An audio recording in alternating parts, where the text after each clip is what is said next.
درود شریف کے فضائل اور اس کے فوائد تو بے شمار ہیں، لیکن کسی سالک کی روحانی ترقی میں درود شریف کا کیا کردار ہے یہ بات ذرا سمجھ لیں۔ ہمارا یہ عقیدہ ہے کہ جب ہم درود شریف پڑھتے ہیں تو فرشتے یہ درود شریف لے لیتے ہیں اور حضور صلی اللہ علیہ وسلم کی خدمت میں پیش کرتے ہیں کہ اللہ کے نبی یہ فلاں بند فلاں کی جانب سے آپ کے لیے ہدیہ ہے۔ فرشتے ہدیہ کی شکل میں درود شریف حضور کی خدمت میں پہنچاتے ہیں۔ اب ایک اور بات سمجھ لیں کہ حضور صلی اللہ علیہ وسلم کا عمر بھر کا یہ معمول تھا کہ جب بھی کوئی بندہ ان کی خدمت میں ہدیہ پیش کرتا تھا آپ صلی اللہ علیہ وسلم ضرور اس کا بدلہ اور عوض دیا کرتے تھے۔ آپ کا یہ معمول تھا۔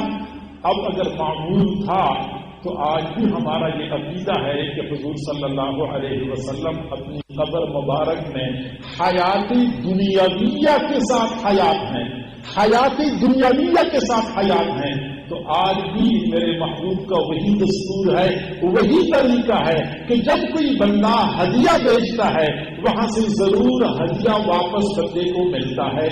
لیکن جب تک وہ اس دنیا میں تھے مادی اور روحانی دونوں طرح کے ہدایہ لوگوں کو دیا کرتے تھے، انما انا قاسم واللہ یعطی۔ لیکن جب دنیا سے تشریف لے گئے تو اگرچہ مادی ہدایہ تو وہاں سے نہیں آ رہے لیکن روحانی ہدایہ کے تو ہم سارے قائل ہیں۔ کسی بھی اللہ والے کا فیض ان کی دنیا سے جانے کے بعد منقطع نہیں ہوتا، یہ فیض اسی طرح جاری وساری ہوتا ہے۔ لہذا حضور صلی اللہ علیہ وسلم کا فیض تو بدرجہ اتم جاری ہوگا۔ ہم اگر یہاں سے ہدایہ بھیجتے رہیں گے تو وہاں سے روحانی فیض کا انتقال ضرور ہوگا۔ اس لیے ہمارے حضرات فرماتے ہیں کہ جو سالک مراقبات مشاربات کی مدارج سے گزر رہا ہوتا ہے اس کو چاہیے کہ درود شریف زیادہ پڑھا کرے اور زیادہ ذوق شوق سے پڑھا کرے، کیونکہ مراقبات مشاربات میں حضور صلی اللہ علیہ وسلم کے لطائف سے بندے کو فیض ملتا ہے۔ اگر بندہ زیادہ درود شریف پڑھتا ہے، زیادہ ذوق شوق سے پڑھتا ہے تو وہاں سے فیض کا ورود بھی بندے کو زیادہ نصیب ہوتا ہے، لہذا روحانی طور پہ وہاں سے فیض آتا رہتا ہے۔ اور یہی وجہ ہے کہ حضرت شاہ ولی اللہ رحمۃ اللہ علیہ نے لکھا ہے کہ میں مدینہ منورہ گیا، انہوں نے مدینہ منورہ میں جب وقت گزارا تو ان کو کچھ مکاشفات ہوئے، وہ سارے مکاشفات انہوں نے ایک کتاب میں جمع فرمائے ہیں۔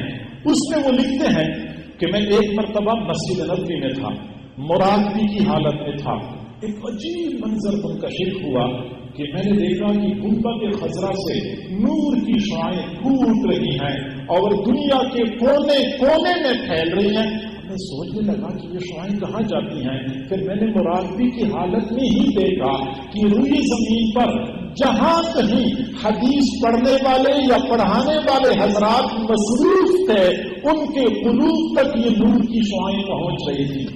چونکہ حدیث پڑھنے پڑھانے والے کثرت سے حضور صلی اللہ علیہ وسلم کا نامی سامنے آتا ہے تو یہ طلباء بھی درود شریف پڑھتے ہیں، استاد بھی درود شریف پڑھتے ہیں۔ وہ درود شریف کی کثرت کی وجہ سے حضور صلی اللہ علیہ وسلم کی گنبد سے گنبد خضرا سے نور کی شعاعیں پھوٹ رہی تھی، ان کے قلوب میں پہنچ رہی تھی۔ تو اگر سالک یہ چاہتا ہے کہ حضور صلی اللہ علیہ وسلم کے قلب مبارک سے میرے لطائف میں انوارات آئیں تو پھر چاہیے کہ بندہ درود شریف کی کثرت کرے۔ صلی اللہ